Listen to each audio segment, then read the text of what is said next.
Joining us right now live, Nick Jonas. What's up, bro? Hello, hello. How are you doing, man? Great. I like to see you roll in under the radar here without 1,000 people. I mean, this is standard fare for you, isn't it? It was cool. We actually came in with a smaller group today. It's funny walking in. Just usually it's a big group of people walking into the radio station, but today it was just me and a couple people. You and Sonny. Yes, Sonny you'll meet Thompson. in just a little bit. But not one dude, right? There's a lot of chicks out there. That's a sea of heaven. I saw a couple dudes, but dudes out there.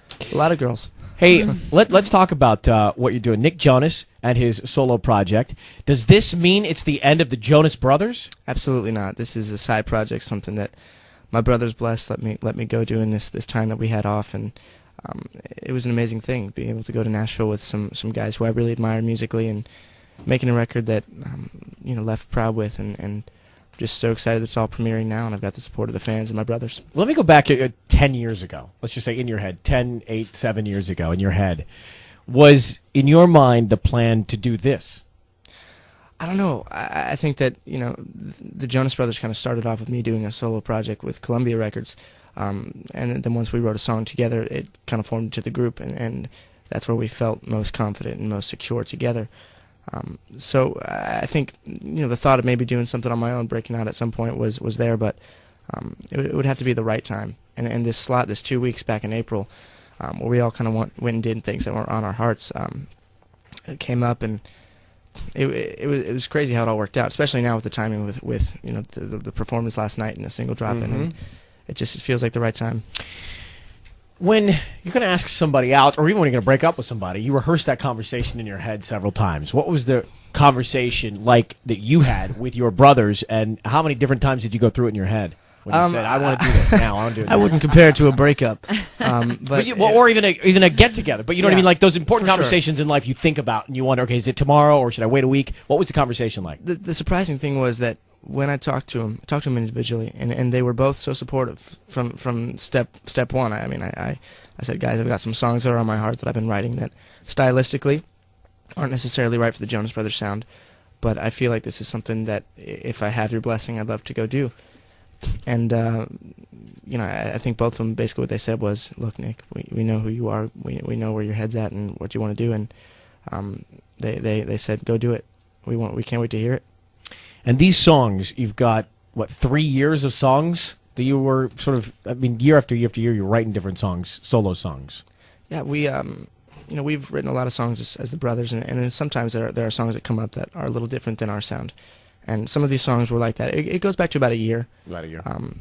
And started with a song called Rose Garden. I'm going to be playing a little bit, but starting off with this concept of taking kind of my fascination with the presidency and trying to write songs with double meanings. And so there's a lot of songs on the record and the name of the band that kind of have that going on. And Nick Jonas and the administration. And we have seen your presidential sort of side role. I've seen you speaking. We've seen you dressed up, and we've seen the pins. Do you follow all politics? Not all. You follow the office of the president? I follow the president. I think that the concept of the presidency and the White House in general is what really gets me. Having had the honor of going a couple times and just seeing all that surrounds him and how much work goes into each detail of his career, his life, it's really interesting to me. See, I watch what a president goes through and think to myself, why would anybody ever want to do that? I think because it looks very challenging, and it's I'm always up for a good challenge. But this is a serious challenge. It's the president, so it's a pretty big challenge. And what do you think of his speech this week? I actually haven't been able to see it yet, but I've heard from a lot of people about it. And when it comes to politics, I try to keep my voice silent. That's why when I go into I want to be the president one day, people are like, "What's your stand?" Yeah, and it's like music right now. Maybe later on I'll figure out what that is. But forever people are going to ask you, when are you going to run? Because you've been on record saying it. Well, it's 2040. Yeah, that's the actual. That's when? The actual date. I'm eligible before that, but I wanted to wait. My deal's up by then, so I can't. We can't announce it, but somebody will be sitting here doing it. Well, congratulations on everything, Nick Jonas and the administration. We're going to play this. Thank you for sending this out to us first. He did it last night on CBS Live. Here it is now. This is Who I Am. Nick Jonas and the administration. 102.7 KISS FM. That is Nick Jonas and the administration. I like that song, man. Thank you so much. I appreciate that. I Am. So you hear that on the radio. What are you thinking about? It's hard to believe. I go back to the moment in the studio playing it for the band for the first time and just, thinking, is this going to work? How is this going to happen? And not knowing where we'd be at this point in time when it was actually releasing. Performing it last night was amazing, and then it was actually a trending topic all night on Twitter, which was pretty incredible. Who was the first person that heard it like complete? Oh, the whole thing done?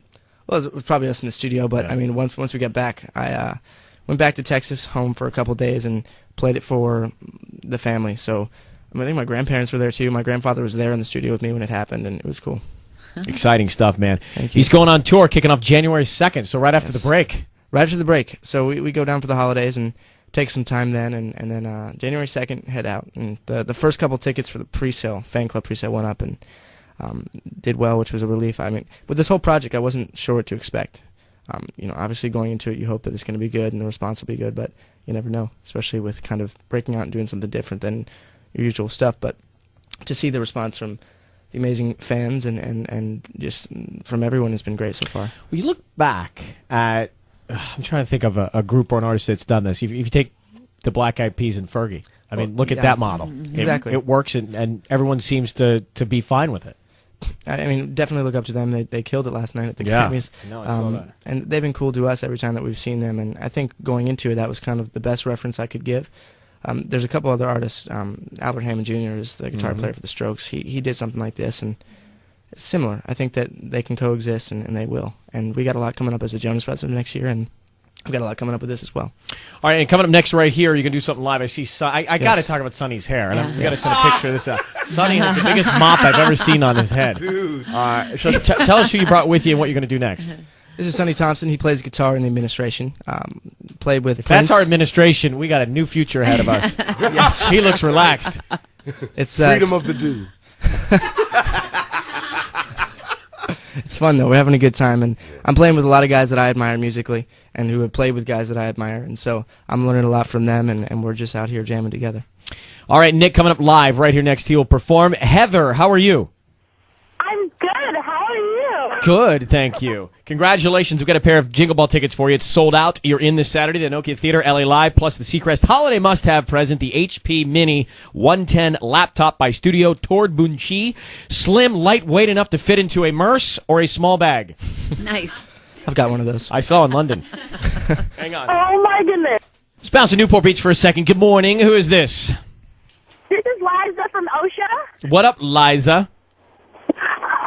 I'm just like standing right here, and all my friends are jumping for joy because we all love you, Nick Jonas. Hello? I don't want you to get hurt. We're just waiting for you to come back and recover from that. Nick is going to perform Jump for Joy. Nick's about to perform. He's going on tour, kicking off January 2nd. The debut album, Nick Jonas and the Administration, in stores February 2nd. Here he is, ladies and gentlemen, live, Nick Jonas and the Administer.